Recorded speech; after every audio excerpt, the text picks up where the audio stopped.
Throughout NBA history, there has been a common misconception that a majority of NBA players have had it easy. However, that is simply not true. Despite the enormous potential for fame and reward, the life of a professional NBA player is quite difficult. Beyond the possibility of a large bank account is a realm of tremendous sacrifice and hard work that rarely pays off. While it is true that there is a history of players who have managed to reach the top, it is more common for athletes to hit rock bottom and become victims of all the personal struggles one can think of. As usual as these stories are, rarely do we hear of a professional athlete whose troubles led him to pay the ultimate sacrifice. His life. John Brisker was just such an athlete. He was once one of the deadliest NBA players, but unfortunately for him, something terrible happened. What makes this story quite interesting is the mysterious circumstances surrounding his case. With that being said, let's begin.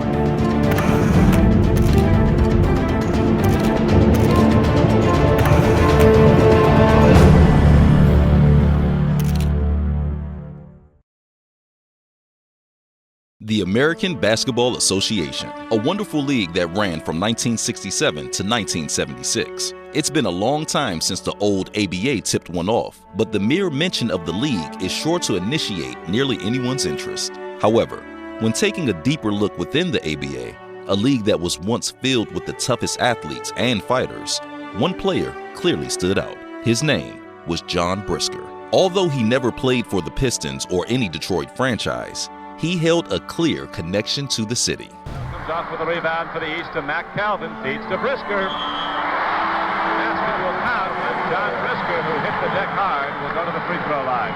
Born on June 15, 1947, John Brisker grew up in Hamtramck, a small city located just outside of Detroit, with a population of less than 23,000. Growing up on the outskirts of the Motor City projects proved to be a difficult task for John and his family. From a young age, Brisker was a carefree child who lived by no one's rules. As a kid, his mother suffered from a stroke, leaving half her body paralyzed. At the time, the government wanted to take John, his brother, and two sisters away from their mother, but she still went to work and managed to raise them.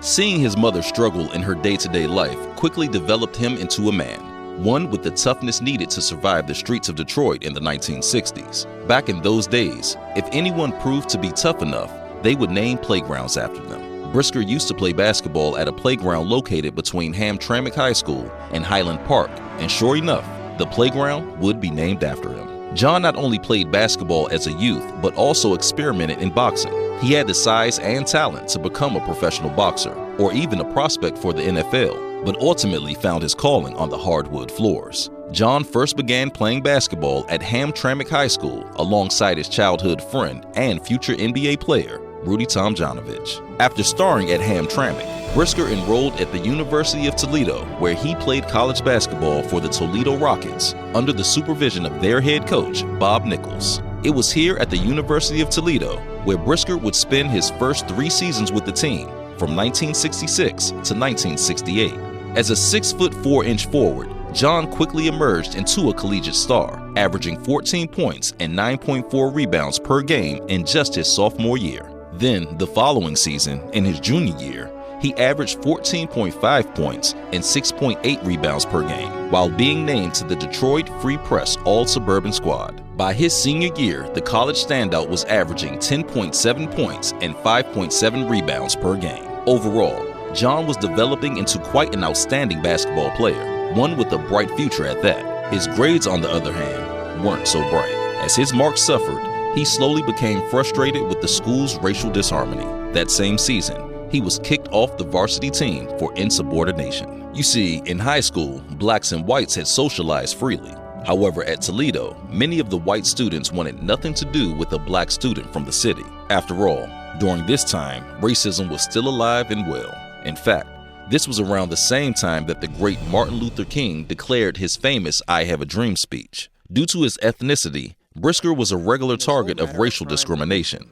As you know, The Negro community is perhaps more victimized by crime than any other segment of the community, and so we have a very important self-interest in this, even though we are not responsible for all the crimes that are committed. This racism and rejection led to him struggling in class. So in 1968, he decided to drop out of his senior year in order to avoid animosity and hatred from the other students at school.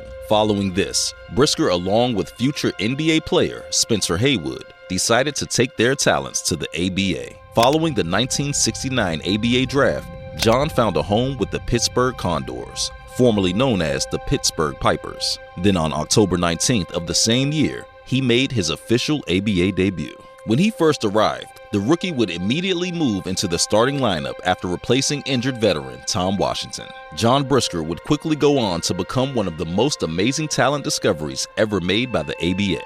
Standing at 6 feet 5 inches tall and a chiseled 210 pounds, he had the size and shooting touch of a swingman, but played more like a power forward. In just his first year as a rookie, he scored 21 points per game. By his second season, he was up to 29. That same season, he averaged 29.3 points per game while finishing third in the ABA scoring race. Overall, whether it was shooting a long-range jumper or taking his man down low, Brisker could score seemingly at will. He could also rebound and defend, making him a triple threat on the court. Due to this, in his early years in the ABA, John quickly established himself as a two-time All-Star and one of the best players. Despite his soft shooting touch and quickness, John's on-court skills were often overshadowed by his reputation as a menacing and hot-tempered brawler. And this big guy we had drafted from Indiana was a big power forward as well, Joby Wright. And Joby and John got into it, and Joby turned around and hit John, bam! And John shook it off. Whoa, wait a minute. And he hit Joby in the mouth and his teeth fell out. Boom, boom, boom. All of my teammates and everybody on the team was like, I'm not gonna mess with him. Many believe that he sometimes played hard, a little too hard, bruising, tough, and even violent at times. It didn't take long for him to intimidate other players with his ferocity and aggressive approach to the game. With his emphasis on the physical aspect of the game, Brisker often engaged opposing players in fights. Those fights frequently led to ejections. In fact, Brisker was ejected so frequently that he earned the nickname the heavyweight champion of the ABA. If you can do the top 10 toughest guys to ever play professional basketball, John Brisker is going to be right there fighting for the #1 position. He never backs down, and he'll fight a referee, he'll fight a coach, and he'll definitely fight another player. John Brisker would fight at the drop of a hat, and sometimes you didn't even need to drop the hat. That was just the kind of person he was. And sometimes you could even be on the same team with him. And if you ran afoul of him in practice, just like if you ran afoul of him in a game, there were repercussions. He had a confrontation with the player Walker Banks in which they were practicing, and Walker, I think, fouled him hard on the drive to the basket, and he says, I'm going to get my gun. While it was true that this aspect of his game would affect his full potential as a player on the hardwood floors, it was also around this time that he developed an even further reputation as a threat when rumors began to spread that he carried a loaded gun to and from games. Due to this, although he was an excellent player, fellow teammates expressed concern that Brisker might do something drastic on the court. Many had the daunting feeling that if any of them provoked him even in the slightest, he would reach into his bag, take out his gun, and shoot. One player who must have considered that possibility was Art Becker, a 6'7" forward for the Denver Rockets. After all, Brisker's most infamous moment came against Becker and the Rockets, when only a couple of minutes into their game, Brisker threw a vicious elbow at Becker, earning himself an immediate ejection. But Brisker wasn't done. He charged onto the court after Becker 3 separate times before police officers finally restrained him and escorted him to the Condors locker room. We were in Pittsburgh, it was with Denver, and as I recall, he was in the post trying to post up and I was trying to front him, which was a standard technique of defense. Next thing I knew, he's reaching around and trying to smack me in the head. As if that wasn't bad enough, Brisker also managed to find a lot of trouble off the court. In the fall of 1971, John and his girlfriend attended a World Series game in Pittsburgh. After hailing a cab at the end of the game, Brisker got into an argument with another man who claimed that he had reserved the cab first. Brisker refused to get out of the cab, resulting in a fight. 4 policemen spotted the brawl, and Brisker was ultimately arrested, but not before he fought with several police officers, eventually sending 2 of them to the hospital. With all of these outrageous incidents, it was clear to many that Brisker had slowly but surely developed a reputation as one of the most volatile players ever. Despite the fact that his temper showed his dark side, he was also a highly intelligent individual, one that possessed a deep interest in his African heritage. He once borrowed some books about African culture and even began wearing a dashiki, a traditional African garment, as a way of exhibiting his African pride. Although this would have been accepted in today's day and age, at the time, it made Brisker an easy target of discrimination. In fact, many people began regarding him as a black militant. Regardless, Brisker would simply continue to neglect the negative hatred. In June 1972, after his 3rd season in Pittsburgh, the ABA canceled the Condors franchise, and so the roster was put into a dispersal draft. At the time, a dispersal draft was known to many as a process in which professional teams, such as the Pittsburgh Condors, would assign players to a new team when their current team would merge with another team, or when that team would completely cease to exist. Due to this, John needed a new team to play for. After 3 years in Pittsburgh, John decided to cash in his ABA success and sign a lucrative multi-year contract with the NBA Seattle Supersonics. Despite warnings from the NBA commissioner, and although the Philadelphia 76ers had drafted Brisker in 1969, therefore still owning his NBA negotiation rights, Sonics owner Sam Shulman pursued Brisker and eventually signed him to a 6-year, $1 million contract. Brisker would go on to become a valuable role player for the Sonics. In his first season with the franchise, the 6'5" small forward was averaging over 11 points per game while scoring 30 points on 4 different occasions, despite coming off the bench. In addition to this, he became a community force, someone whom the Sonics could rely on to regularly attend charity functions during the offseason. Brisker also liked to run basketball clinics for underprivileged youth from lower-income communities. In fact, he always paid the bill for the clinics out of his own pocket. But in spite of his powerful presence and success both on and off the court, he still managed to find himself in trouble. You see, on October 10th, 1972, when John made his official NBA debut, he began using drugs heavily. It made sense considering the fact that it was during this time that the league had fallen into an era of cocaine abuse, poor imaging, and non-televised games. Due to this, in the 1973 NBA season, John Brisker's gameplay rapidly deteriorated. The forward, who was once averaging 26.1 points per game in the ABA, was now averaging 11.9 points in 21 minutes per game in the NBA. For his first 3 years in Seattle, his scoring average dropped to 12.8, 12.5, and finally 7.7. As if that wasn't bad enough, before the 1973-74 season, the Sonics were in serious need of reorganization. That same year, the franchise decided to hire Hall of Fame player Bill Russell as their new coach and team president. When he first arrived, it was not unusual for Brisker, a talented but volatile forward, to clash with Russell, the single-minded coach. This was mainly due to the fact that Bill Russell was a believer in discipline and was not too pleased with John's character. It was true that Brisker had charming qualities. Not to mention, there was also no denying his talent. In fact, many of his teammates thought that he had the potential to become an NBA star. The problem was that Russell didn't see Brisker that way. Russell had previously won 11 NBA titles in Boston, and by the time he arrived in Seattle, he knew what he wanted from his players. Brisker could score, but Russell didn't think he played team basketball, so he spent a lot of time on the bench, or worse. At one point, Russell even sent Brisker to the CBA's Eastern Basketball League after only 35 games, even though John was averaging a healthy 12.5 points per game. Despite this, Russell would claim that Brisker lacked discipline and he sent him down to learn to play some defense. Brisker, obviously thinking a good offense beats a good defense every time, would only go on to prove his worth by scoring 51 points in his first game, trailed by 58 the following game. Still, Russell was not impressed. By the end of the season, Brisker would make his return into the lineup. Regardless, by the 73-74 season, John hadn't played for the franchise in more than a month. That same year, he awaited the birth of his daughter and first child. Brisker could feel his opportunities fading and started to become aware of how limited his time was becoming. In his mind, He believed that it was thanks to Bill Russell that his reputation was taking a toll for the worse. Unfortunately for him, he was. In training camp before the 1974-75 season, Brisker barely made the roster despite his pricey contract. Less than 2 months into the season, he was stuck on the bench. He didn't play for a month, played once, then didn't play for another month. By 1975, he was at his lowest point. That same season, he saw more of the same, with Brisker playing in only 21 games and averaging a career-low 7.7 points per game.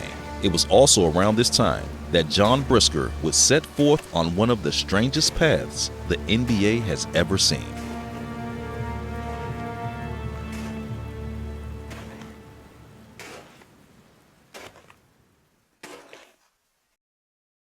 With his statistics rapidly declining and constant clashes with Bill Russell, the Sonics finally decided to release Brisker prior to the 1975-76 season. By the time Brisker collected the third paycheck of his third season, he was out of Seattle's starting lineup. Despite being a brilliant talent, Sonics owner Sam Shulman claimed that Brisker was sparking dissension on the club, but otherwise offered no specific details as to why they truly released him. Unfortunately for him, no other team showed much interest in signing John. Some felt he was being blackballed by professional basketball. Regardless of what they thought, by the time he turned 28 years old, John Brisker, the forward with a silky quick jumper and even quicker fist, was out of the league. By 1978, John had been out of the NBA for 3 years. Now a father to his 3-year-old daughter, John had more responsibilities than ever before. With no more NBA money coming in, he had to search for new opportunities. Brisker tried his hand at operating a restaurant, but it eventually failed. So in February of 1978, Brisker decided to pack his bags and boarded a flight to Africa, supposedly to lay the groundwork for an import-export business that he hoped would resurrect his fortunes and help to pay off his creditors. Brisker would go on to tell his family and friends that he had plans to get into a few business opportunities in Uganda. Unfortunately for them, other than an occasional long-distance phone call or photo from abroad, that would be the last time that anyone would hear from him. Brisker's family lost touch with him forever. So what really happened to John Brisker? In the years after his disappearance, the lack of clarity has created a void for sensational, dramatic, and downright crazy stories, all of which only generate more uncertainty. In truth, no one truly knows what happened. According to one theory, in 1978, Brisker turned up in Kampala, the capital and largest city of Uganda. In fact, Brisker's last contact with his family came in a phone call from Kampala. His last words to me were, I love you, I love our daughter, and, I'll, get ready, I'm gonna send for you guys, and, I'll call you later. I'm gonna call you, in a few days, and I never heard from him again. At the time, Uganda was under the bloody rule of Ugandan dictator and president Idi Amin.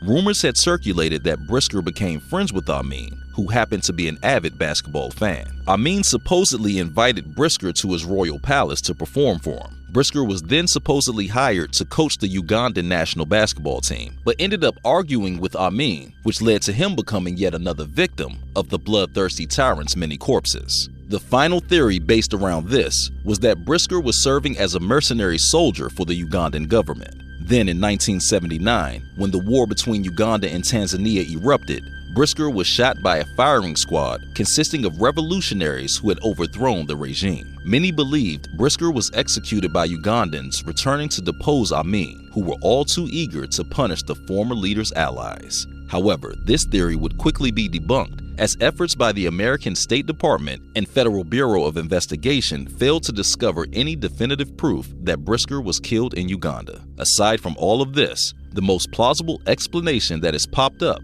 was that Brisker simply did not want to be found, that he wanted to start his life over. In the end, of all the possibilities, no theory has turned up any clear answers. From an official standpoint, Brisker was considered missing. That remained his status from 1978 until 1985, when the King County Medical Examiner in Washington finally declared him dead at the age of 38, 10 years after his departure from the NBA. Still, there are some skeptics who believe that Brisker remains alive and simply does not want to be found. While there might be no legitimate reason to mourn his death, the circumstances of John Brisker's disappearance continue to haunt the NBA and the world as we know it. Regardless of the real answer to his fate, the idea of a professional athlete vanishing without a trace seems almost absurd. Overall, John Brisker wasn't anyone to mess with. Those who got in his way realized that they were better off walking away than trying to stand their ground. In the end, he left behind 2 young daughters, his house, $29,000 in his bank account, and years of court battles over his estate. He was an incredible talent who could shoot, rebound, and fight, and not always in that order. For years, rumors made the rounds. Brisker was on the run from the feds. Brisker was on the run from the mob. Brisker went to work as a soldier. Brisker lived under an assumed identity in Africa. Brisker made it back to the States. Yet, despite all of these assumptions, only one thing is for sure. John Brisker's disappearance had a spiritual quality to it. In his short time as a member of the Seattle Supersonics, John made a lasting impact and is still fondly remembered for it. By all accounts, the volatile enforcer was an incredibly loyal, smart, and passionate individual. The mystery surrounding his fate only adds to his greatness. Today, John Brisker only exists as an everlasting memory, a lost talent who could have been a star, and as the NBA's most puzzling mystery.